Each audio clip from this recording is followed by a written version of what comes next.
अर्थ के आधार पर शब्दों का वर्गीकरण। अर्थ के आधार पर शब्द दो प्रकार के होते हैं, सार्थक शब्द और निरर्थक शब्द। अब हम आगे इन दोनों भेदों का विस्तार से वर्णन पढ़ेंगे। सार्थक शब्द, जिन शब्दों का कुछ न कुछ अर्थ निकलता है, अर्थात जिन शब्दों का कोई निश्चित अर्थ होता है, उन्हें सार्थक शब्द कहते हैं। जैसे आसमान, ईश्वर, फल आदि। सार्थक शब्द, प्रत्येक शब्द का एक मूल या मुख्य अर्थ अवश्य होता है, जो हमारे मन में एक संकल्पना के रूप में रहता है। लेकिन विभिन्न संदर्भों में कुछ शब्दों के अन्य अर्थ भी होते हैं। बहुत से शब्द ऐसे भी होते हैं जो एक ही अर्थ को व्यक्त करते हैं, और कुछ शब्द ऐसे भी होते हैं जिनके अर्थ एक दूसरे के विपरीत होते हैं। इसी आधार पर सार्थक शब्दों को 5 भागों में बांटा गया है।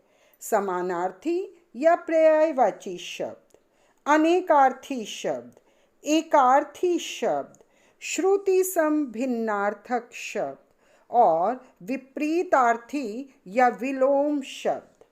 पर्यायवाची शब्द, भाषा में प्रत्येक शब्द का अलग अर्थ व प्रयोग होता है। फिर भी अनेक शब्द ऐसे होते हैं जो किसी न किसी रूप में किसी एक विशेष अर्थ को बताते हैं। इस प्रकार जिन शब्दों के अर्थ समान होते हैं, उन्हें समानार्थी या पर्यायवाची शब्द कहते हैं। जैसे पानी, जल, नीर, वारी, अम्बु आदि। नंबर 2, अनेकार्थी शब्द, जिन शब्दों के एक से अधिक अर्थ होते हैं, उन्हें अनेकार्थी शब्द कहते हैं। जैसे अंबर, आकाश और वस्त्र, कनक, सोना, धतूरा, गेहूं आदि। तीसरा भेद, एकार्थी शब्द, जिन शब्दों का केवल एक ही अर्थ होता है, उन्हें एकार्थी शब्द कहते हैं। जैसे घर, पुस्तक, हिंदी आदि।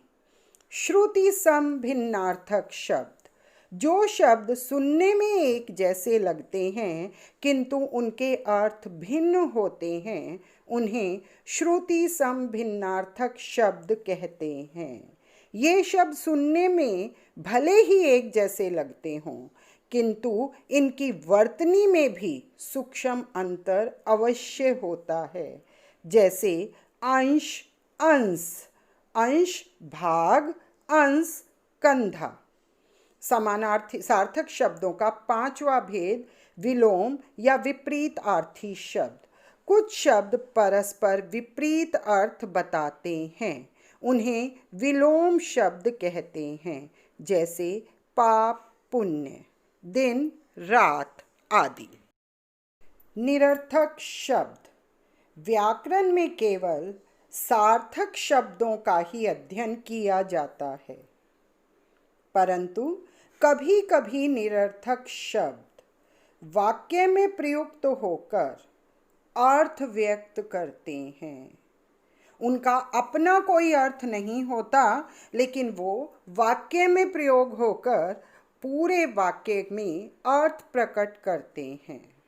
जैसे आप चाय वाय लेंगे, यहाँ पर वाय शब्द का कोई अर्थ नहीं है, लेकिन वाक्य में प्रयुक्त होकर चाय और चाय के अतिरिक्त कुछ और लेंगे का अर्थ व्यक्त कर रहा है।